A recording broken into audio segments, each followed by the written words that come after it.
Hello guys, good morning. This is my breakfast for today. So yan, ani dito akong porma mamahaw o patong-patong ang tupod. Nabidari sa amang dirty kitchen. Nya, ganahan ko mamahaw diri kay. Hayahay ba? Pwede ra ipatong-patong ang tiil. Unya mo ni siya ako ang breakfast for today. Actually, dugay na kay ko wala nag-rice. Pero nag-rice ko today kay nangutana ko sa internet o ako nag-consult og doktor. Nangutana ko sa internet kung pwede ba wala na carbohydrates or mga rice. Pero dili jud ay siya pwede.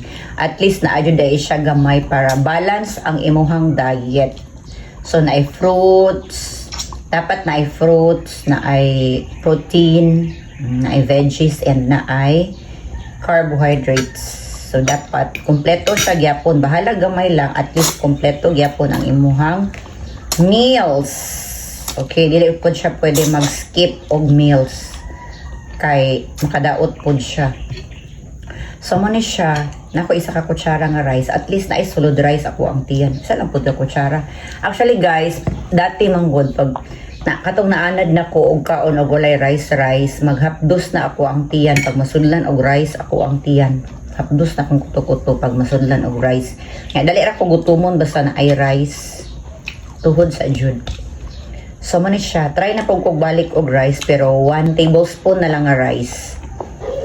Kay mga unta apple. Kani akong apple gikit-kita ni Lucas ganina. Nga mo siya kahurot ako na tiwason.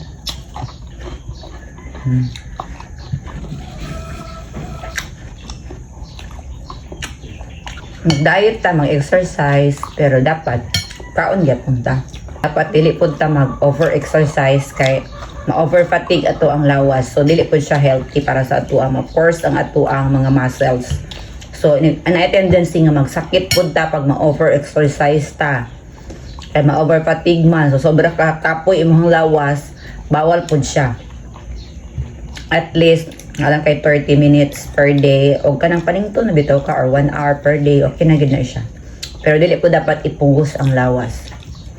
Bye. Share ko lang. Happy Sunday.